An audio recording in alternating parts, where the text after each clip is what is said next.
evening, Facebook. It's been a couple of weeks since I've done this. Have you missed me? Everyone's here. Everyone's here. Hello? Is everyone here? Right. Okay. I know everyone's missed me, and I know they'll be here in a minute. So probably just a bit delayed, but that's okay. I'm sure they'll be rushing through the doors any minute. But anyway, just us then at the moment. But that's okay. You can't expect to miss a couple of weeks, and then maybe people will drift away. But anyway, I'm back now. So I've got some questions which I will merrily go through. If anyone does turn up and has a question, then you can ask it live, or you can just message me if it's not live, because I'm sure lots of people watch this on the replay, so it's still very, very well worth doing.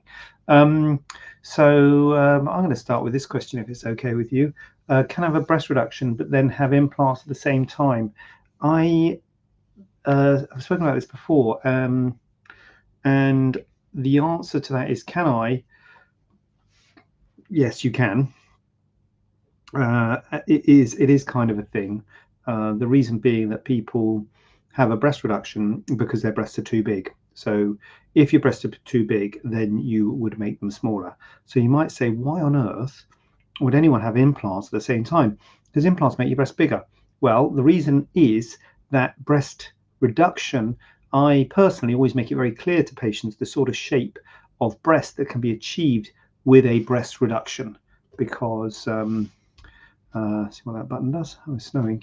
So because it does have less fullness in the upper pole than you might think if you were sort of talking to someone saying, I'm having a breast reduction, or okay, that's enough of that. If I'm having a breast reduction or a breast lift, because a lift is an integral part of a breast reduction, you might think that your breast is going to be up here. And so personally, I always show photos of the sort of shape that can be achieved with a breast reduction, because it never kind of stays up there. It always settles. And some people say, well, I don't like that shape. I want to have fullness in the upper part of the breast, in the bit above the nipple.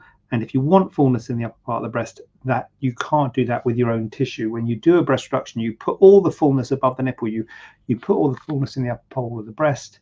And to be frank with you, it looks a bit odd when you first have a breast reduction, and then it settles, and it settles to a more natural shape, but with less fullness in the upper pole, with a concavity in the upper pole. And some people say they'd like to have more fullness in the upper pole, and that's where implants come in. Implants will give you more fullness in the upper pole, but they will make your breast bigger. So the problem with doing implants at the time of breast reduction is it depends on how big you want to be. So I guess if you said, oh, I'm happy with my size, but I just want more fullness in the upper pole, and I'm not happy with what can be done with a mastopexy, you could remove volume and replace it with an implant.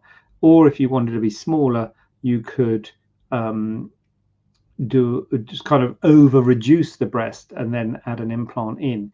So those are technically possible, and people do it.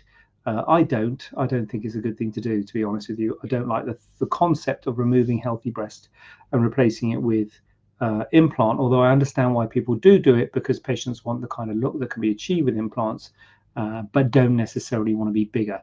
Because obviously if you want to be bigger, it's easy. Then obviously you would put implants in, because that's fulfilling two things, making you bigger and giving you the shape. But if it's just purely for shape, personally, I don't use implants purely for shape. I'm just pressing the button just to check that. It's actually odd. I don't use them fully for shape. I only use implants to make breasts bigger. So I don't do this plus minus technique, or whatever people call it. I don't do this reduction with implants. It's not something that I personally do, but it is something that is out there in the world and can be done. So if you want me to do it, then or if you want this procedure, don't come and see me. But it is a procedure that exists in the world, so you might be able to find someone who'll do it for you. As I say, I can understand the rationale behind it, but personally,